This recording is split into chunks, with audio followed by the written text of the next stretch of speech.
নমস্কার বন্ধুরা, আজকে আমি বানাতে চলেছি রাজমা। তার জন্য দরকার, প্রথমে আমি রাজমাটা বয়েল করে নিয়েছি। আর এর জন্যে কী কী মশলা দরকার আমি এখানে একটা টমেটো নিয়ে নিয়েছি, একটু রসুন নিয়ে নিয়েছি, একটু আদা নিয়ে নিয়েছি, আর একটা পেঁয়াজ কুচি কুচি করে কেটে নিয়েছি।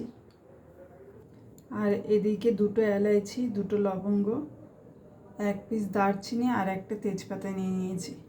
চলো তাহলে এবার আমরা শুরু করি।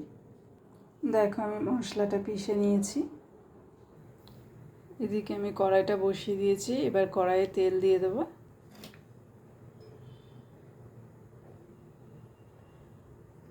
তেলটা গরম হয়ে গেছে, আমি দারচিনি, লবঙ্গ আর এলাচিটা দিয়ে দিলাম।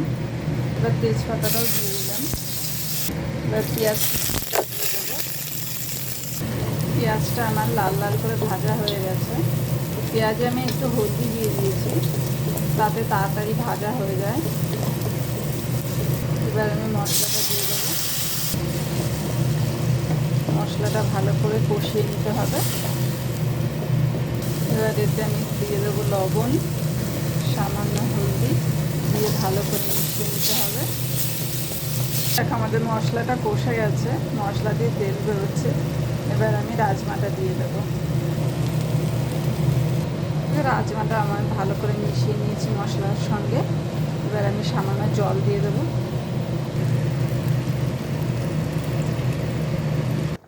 রাজমাটা ফুটতে শুরু করেছে। এবার আমি সামান্য ব্ল্যাক সল্ট দিয়ে দেবো, তাতে টেস্টটা আরও বেড়ে যায়।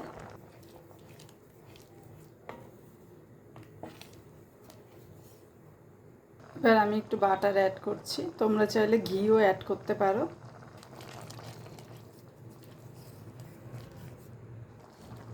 এরপর আমি একটু গরম মশলা অ্যাড করলাম।